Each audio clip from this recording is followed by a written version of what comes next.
Greta. And tonight, Rush Limbaugh taking on President Obama. He says he's making empty promises. The president promising to protect from skyrocketing gas prices. But Rush Limbaugh says not so fast.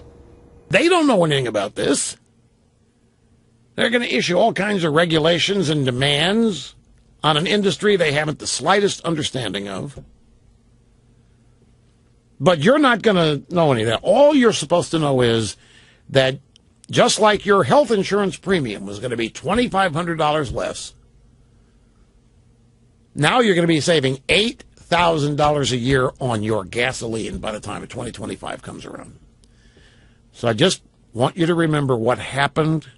You told you could keep your doctor and your insurance plan if you liked it, and your premium is going to come down $2,500. Now, as you think forward how great it's going to be to save $8,000 a year in your gasoline costs in 2025, think about what's really going to happen.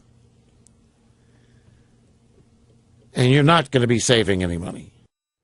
So is Rush right? Is President Obama just ramming through another new policy? Former Mississippi Governor Haley Barbour joins us. Nice to see you, sir. Hey, nice to see you, Greta. Thanks for having me. So should the American people be looking forward to getting an $8,000 reduction in their fuel bill in 2025? Well, if you like your health insurance, you can keep your health insurance, period. And I think the chances of that statement, $8,000 savings, being true is about as likely to turn out as Obama's promise about health insurance.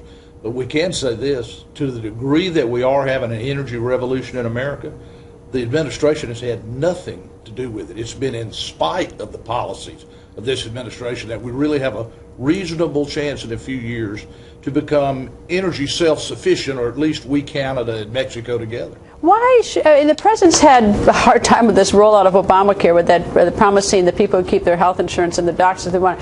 Why is the at what point do people sort of stop trusting these statements, these sort of grand statements? I mean, where they want to sort of like prove it first.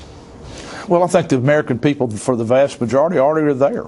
That they have looked over and over at this administration and they have seen bad policy decisions that were challenged at the time, and the Democrats said, oh, these are just the Republicans trying to be against everything. And it's turned out that those policy decisions means that median household income in the United States in the Obama administration has gone down $4,000 a family.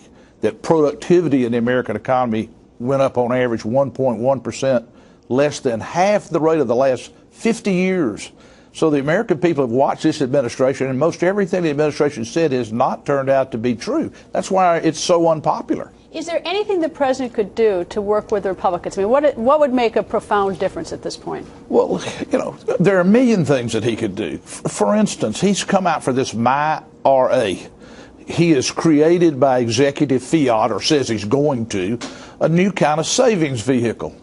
Well, if he went to Congress and says to the Republicans, look, y'all, let's work together because we need more savings in the United States. We need our savings rate to go up. We need more people to save to take care of themselves in the future. Republicans say, now there's something that we all ought to get behind, figure out a way to do it. Instead, Obama is trying to do it behind the Congress's back with executive action when he's got no authority to set the tax laws. Why is he doing that? Because he wants to take people's eye off Obamacare. He wants to say, I'm doing this, I'm doing that. And I made the point about you can keep your health insurance if you like it. Well, here's something else Barack Obama said. I'm going to read it to you, Greta, because I don't want to get it wrong. In March of the election year 2008, he's in Lancaster, Pennsylvania, and this is what Barack Obama said verbatim. The biggest problems that we're facing right now have to do with George Bush trying to bring more and more power into the executive branch and not go through Congress at all. And that's what I intend to reverse when I'm President of the United States of America. So what happened? Now, is that what happened? Well, I think the American people believe that was never true. I believe the American people will look at that and say, did he really mean that, or is it like, if you like your health insurance, you can keep it? The truth turned out to be Obama really meant about your health insurance, if my administration and I like your health insurance, you can keep it. But if not, you can't, because you're obviously too stupid to know what's good for you. Why do you think he changed his mind on executive orders?